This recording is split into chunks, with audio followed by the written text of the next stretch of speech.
மக்களே வணக்கம். Big Boss season 9 நம்ம ஏற்கனவே சொல்லியிருந்தோம். இன்னைக்கு எபிசோட்ல சாண்ட்ரா விஜய் சேதுபதி வச்சு கிழிகின்னு கிழிச்சிடுறாருன்னு. அதே தாங்க நடந்திருக்கு. ப்ரொமோ 2ல நீங்க எல்லாம் பார்த்துருப்பீங்க. ஏன்னு பார்த்தீங்கன்னா, இந்த வாரம் ஃபுல்லாவே அவ்வளோ ஒரு வொர்ஸ்ட்டான ஒரு வேலைய தான் பார்த்துருப்பாங்க சாண்ட்ரா. ஸோ யாரோட பேச்சும் கேட்கல. அவங்க நினைக்கிறது தான் கரெக்ட்டு. அவங்க சொல்றது தான் சரின்ற மாரி பண்ணியிருப்பாங்க. அது மட்டும் இல்லாம கனிய தேவையில்லாம டார்கெட் பண்ண மாரி தோணுச்சு. டாஸ்க்லயும் பார்த்தீங்கன்னா, பெருசா இன்வால்வ்மென்ட்டோட விளையாடல.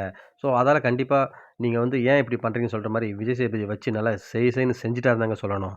அதுக்கப்புறம் அவங்க வந்து அதுக்குமே பெருசா வந்து ரியாக்ட் பண்ணல. இல்ல சார் நான் பண்ணது கரெக்ட்டுன்ற மாரி தான் அதுக்கு டெஃபினிஷன் குடுத்தாங்க.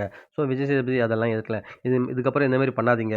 இது உங்க வீடு இல்லன்ன மாரி கொஞ்சம் திட்டிட்டு உட்கார வச்சுறாரு. அடுத்து சுபிக்ஷா வந்து உடம்பு எப்படி இருக்கு? இப்போ ஓகேவான்னு கேட்குறாரு. அப்புறம் அவங்கள அட்வைஸும் பண்றாரு. முடிஞ்சு போன டாஸ்க்க வந்து நெனச்சு ஃபீல் பண்றது எதுவுமே இல்ல. அடுத்து வர டாஸ்க்க எப்படி விளையாடணும்னு சொல்லிட்டு, அது மேல கான்சன்ட்ரேட் பண்ணுங்க சுபிக்ஷா அப்படின்னு சொல்லிட்டு அவங்களுக்கு அட்வைஸ் பண்ணிட்டு வச்சுறாரு. அடுத்து விக்ரம் வந்து டாஸ்க்ல கொஞ்சம் அரகன்ட்டா பண்ணதால அவருக்கும் கொஞ்சம் ரோஸ்ட் விழுது. அடுத்தது பார்வதி, கமருதீன் கொஞ்சம் நீங்க வந்து ரொம்பவே ஓவரா போறீங்க. பார்வதி சொல்றா, "நீங்க இன்னும் பிக் பாஸ் ரூல்ஸ முழுசா நீங்க வந்து மதிக்கல. கொஞ்சம் அப்பப்ப மீறிட்டு தான் இருக்கீங்க. அத கொஞ்சம் பார்த்துக்கங்க பார்வதின்னு" சொல்லிட்டு அவங்களுக்கு கொஞ்சம் ரோஸ்ட் விழுது.